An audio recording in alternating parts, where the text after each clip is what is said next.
Je passerai fort bien la nuit à t'écrire, ta fidèle pour la vie, ta femme. Bonsoir mon cher ami, il est minuit. Je pense qu'il est temps de me reposer. So this letter was written by Marie Dubosc to her husband, an officer on board the French ship La Galatée, which was captured about 250 years ago. And she didn't know where the ship was, she didn't know where her husband was, and she never saw her husband again. She wrote the letter, and in fact she died before he was released from captivity. So for a historian, this is both extremely moving and also extremely interesting to try and to realize that a lot of the letters that were written at the time never reached their destination. So I'm the first person to have read this letter.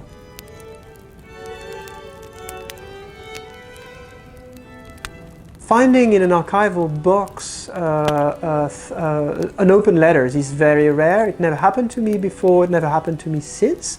It's pretty uncommon for historians to be the first readers of any material because archivists who are our friends and allies have been there before us. But in this case, I was genuinely certainly the first person to read this material. If not the first person to find it, because it had been put in a box by someone at some point and then stored in the archives. So I found in the National Archives in Kew a collection of about 100 letters written by the family of French sailors sailing on board a French frigate at the time of war, so-called 7 Years' War, between 1756 and 1763. The ship was captured by an English man of war, transported it to Portsmouth, and in the meantime the letters were waiting in the French ports and no one knew where the sailors were. So when the news reached France that the ship had been captured, the French postal administrations forwarded those letters to England. What probably happened is that in the meantime the crew of the ship was dispatched to war prisons in England, then Scotland and Ireland in fact. The English administration, the so-called Admiralty, didn't know what to do with those letters. The first 3 letters of the pile were actually opened. I assume by the British Admiralty, who wanted to check what was in there.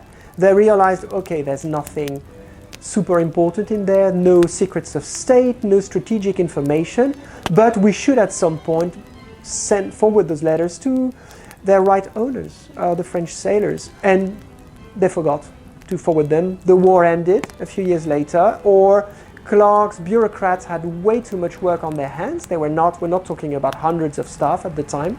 They had more urgent business to deal with. And so they probably forgot those letters, which were kept for, use in a distant future, and then were forgotten until the 21st century.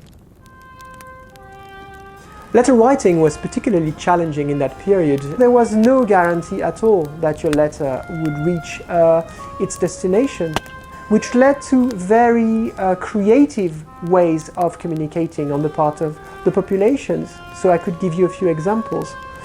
One of them would be to write several times the same letter, but hand it to different individuals so that they would be transported by different routes.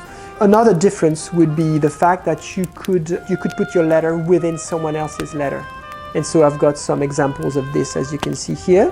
Another originality of communication by letter at that time is the fact that because the paper was so expensive, you tended to fill the space as much as possible with words.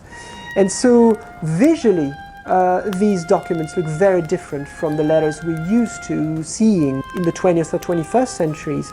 So there's text all over the place. Text is written at the top, at the bottom, in the middle, in the margin, from top to bottom and from left to right. Also because these letters were, a large proportion of these letters were not written by very educated people. These letters were not structured in paragraphs. There were no capitals. There was no punctuation, there was no standardization of spelling.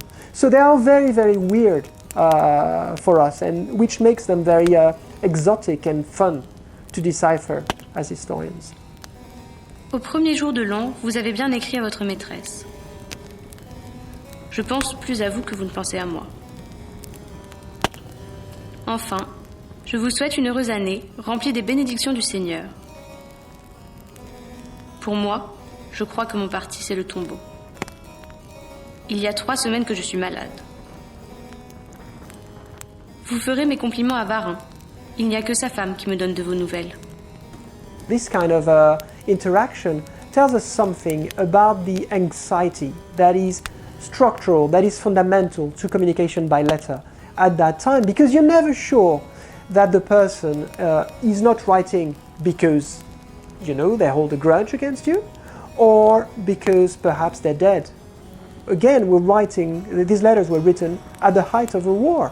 And so this is not just a mother expressing a bad temper, it's also a genuine fear that she might never see her son again. The other thing I want to highlight, if I may, about this kind of letter is the fact that, in fact, this is not just like a kind of binary exchange between one author and one recipient. The letter wasn't actually written by the mother herself. She was illiterate. She asked the scribe, someone who knew how to write on her behalf. So she signed the letter, she presumably dictated the letter.